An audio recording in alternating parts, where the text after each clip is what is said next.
দু মাসের সন্তানকে কোলে নিয়েই স্কুল চালাচ্ছেন মালতী মুর্মু। বাচ্চাদের জন্য নিজের ঘরকেই বানিয়ে তুলেছেন বিনা পয়সার বিদ্যালয়। এখানে নেই বিল্ডিং বা দামি চেয়ার টেবিল, কিন্তু ছোট ছোট ছাত্রছাত্রীদের আগ্রহের কমতি নেই। মাটির মেঝেতে পাতা, চট বা পুরনো বস্তা, সেখানেই বসেই আনন্দে পড়াশোনা করছে শিশুরা। সামনেই একটি সাদা বোর্ড ঝুলছে, সেখানেই নজর সকলের। এই দৃশ্য যেন সিনেমার নয়, বাস্তবের এক বিস্ময়কর অধ্যায়। মালতী মুর্মু পুরুলিয়ার অযোধ্যা পাহাড়ের এক নিভৃত গ্রাম জিলিং সেরেঙের এক সাধারণ গৃহবধূ, কিন্তু তার প্রতিদিনের জীবন অজস্র ছোট ছোট সাহসী পদক্ষেপে তৈরি করেছে এক অসাধারণ কাহিনী।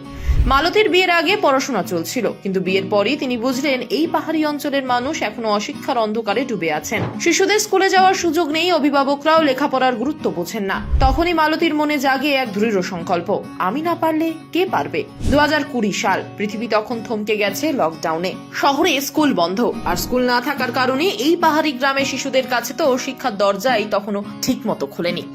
এমন সময় মালতীর মনে প্রশ্ন জাগে, আমার সন্তান যদি না পড়ে, এই গ্রামের বাকি বাচ্চারাও যদি না পড়ে, তবে ভবিষ্যৎ যাবে কোথায়? প্রশ্নের উত্তর খুঁজতে গিয়ে তিনি নিজেই হয়ে ওঠেন উত্তর। নিজের মাটির বাড়ি, কাদামাটির দেওয়াল, টিনের ছাউনি দেওয়া একটি ঘর, সেই ঘরই একদিন পরিণত হয় গ্রামটির স্কুলে। টাকা পয়সার কথা তিনি ভাবেননি খ্যাতি বা স্বীকৃতির কথা, শুধু চেয়েছেন গ্রামের শিশুগুলোর হাতে বই তুলে দিতে, চোখে স্বপ্ন দিতে। মালতীর কোলে এখন মাত্র 2 মাসের সন্তান, নাম খেরোয়াল মুর্মু। তাকে কোলে নিয়েই শুরু হয় স্কুলের পাঠ। শেখাচ্ছেন স্বরবর্ণ, আবার কখনো শিশুকে ঘুম পাড়িয়ে ছোটদের পড়াচ্ছেন অঙ্ক। স্কুলে পড়ে তার বড় সন্তানও, তাকে আর অন্যদের সঙ্গে বসিয়ে তিনি শেখান বাংলা, ইংরাজি, অঙ্ক। প্রথম দিকে কেউই গুরুত্ব দেয়নি, গ্রামের মানুষ সন্দেহ করেছিল, এমনকি স্বামীও বিরোধিতা করেছিল। একজন গৃহবধূ শিক্ষকতা করবে?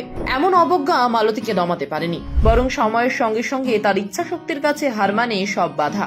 স্বামীও একসময় এসে দাঁড়ান তার পাশে। এখন মালতীর পাশে আছে গোটা গ্রামের আস্থা।